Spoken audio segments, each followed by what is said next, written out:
This is the autobiography of Reverend Thomas Coughlin.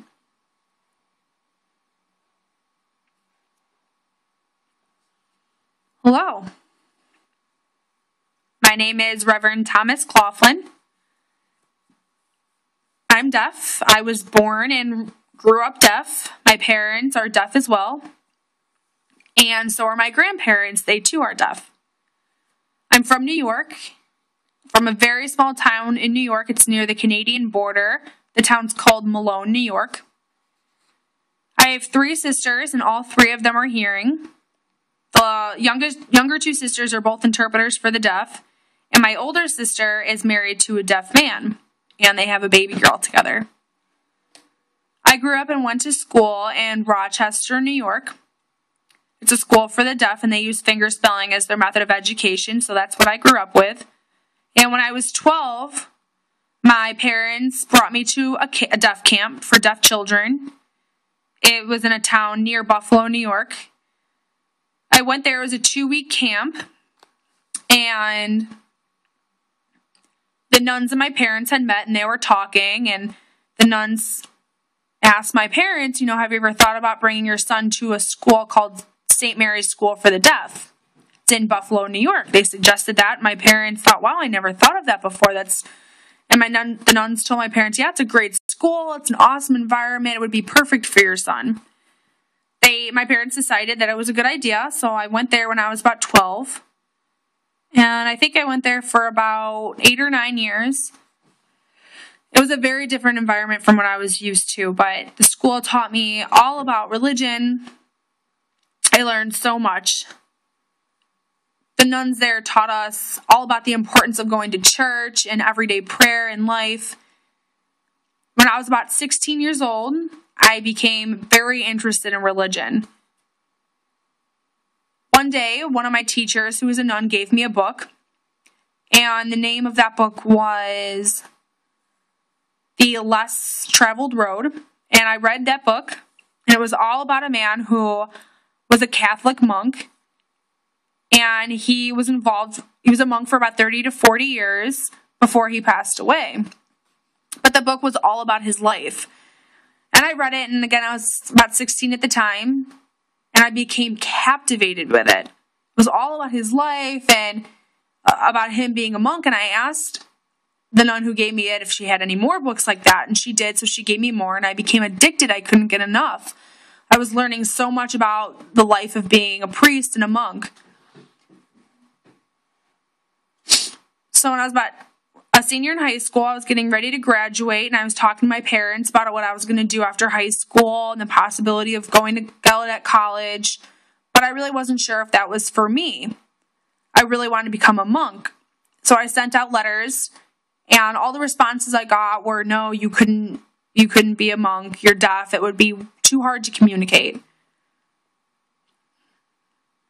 They asked me, how would you communicate in a group prayer? And I thought maybe that's true. And all the letters I had sent out, they had all come back with the same response, that it was too hard. So I thought maybe they were right, but at the same time, this is what I wanted to do. So I was struggling with what I wanted to do and what others were telling me what to do. But I decided to send out letters to different sanctuaries, and they all said that I was deaf in them, and each letter came back the same, no, sorry, it's too hard. None of them accepted me. And I thought maybe the world's just not ready for a deaf priest. But I decided, okay, I'm going to write one more letter. It's going to just talk about myself, but I'm not going to say that I'm deaf in the letter. Just says that I'm a regular high school student. So I sent out the letter, and I got a response, and we were communicating for a while back and forth for about 3 or 4 months, and it was really nice. And then finally he asked me, about my background, and he wanted to know the name of my high school. And I thought, oh shoot, what am I going to do? Because the name of my school was St. Mary's School for the Deaf. It had the word deaf right in there. If I said that, he would know that I'm deaf, and I would be done, and he wouldn't accept me. But I went ahead and said it anyways. I told him I'm an all-American deaf boy. And I put the word deaf in the middle of that sentence, so hopefully it would be drowned out by the rest of my description of myself. But I sent it out, and I quickly got a letter back, and he was shocked. He told me, I didn't know you were deaf. I'm not sure if I can accept you if you're deaf. I think that the communication barrier would be too hard. I read the letter, and I got to the bottom line, and he told me that he wanted the principal of my school to send him a letter about my background. So my principal sent him a letter, talked about my background, my IQ, my communication skills, and then they started talking back and forth and discussing. But the priest he didn't know what to do. He wanted to accept me, but he thought it would be too hard. He asked me if I would be interested in flying out there to meet him in person. And I was nervous because I'd never been in a hearing setting before without an interpreter. And this was at a time where TTYs weren't accessible and interpreters were really hard to find.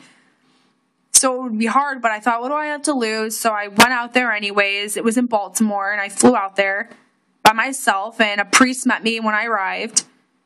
And he asked me, do you lip read? And I said, yeah. So we got in the car, and we were chatting. So we got to the sanctuary, and he said, the head priest wants to talk with you. And I said, okay. So I went into the office, and I sat down. He was sitting across the desk from me. And the man that brought me there had introduced the two of us, and we shook hands. And we were introduced, and he asked me the first question, and the question that he asked me, I couldn't believe. I was thrown off. The first thing he said to me was, how tall are you? I thought I flew all the way in from New York to Baltimore to discuss how tall I am. But I responded 5'10", and he looked at me amazed. He said, you understand me? I thought you couldn't communicate. And I looked at him, I told him I can lip read. He was shocked. He thought that deaf people couldn't talk, and I told him I can lip read. I had that training in school growing up. Then he asked me another question, how old are you? So I answered 21. And he told me that's impossible. You can communicate. I had no idea that you could do that. And he chuckled. He told me for the longest time he was so worried about me when I told him that I was deaf in the letter. He didn't know how we were going to be able to communicate in person. And he wanted to accept me, but he just thought it would be way too hard.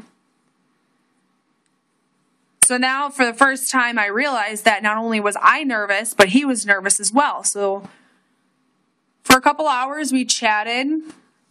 He asked questions about me, and he told me that he would see deaf people on the street just using their hands, and he thought that all deaf people were the same, that they couldn't talk.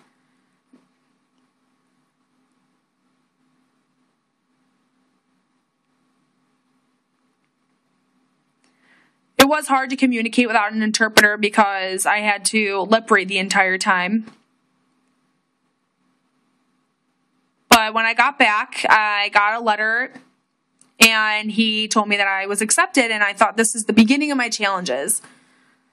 I've been challenged before, but I have been in a bubble with my family and my culture that I was comfortable in, and now I'm going to have to move to Baltimore, and I'm going to be by myself. I will be challenged. But I wanted to try it, and I knew that this was something that I wanted to do.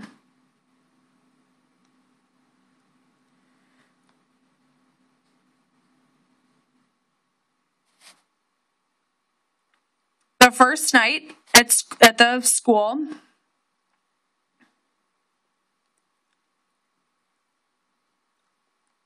we had a group. We had a group of people that were like me, new to the school, and we were all chatting. And some man asked me, "What's your name?" And I told him, "My name's Tom." And he looked at me and he said, "I don't understand you." And I felt crushed.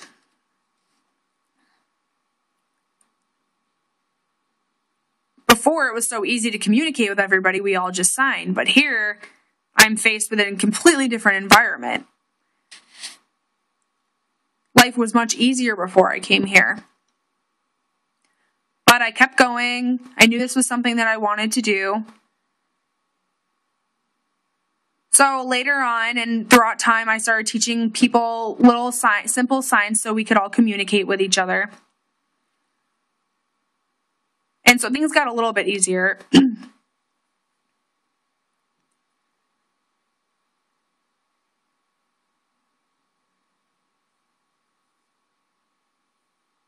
When I entered this program, I already had a bachelor's degree.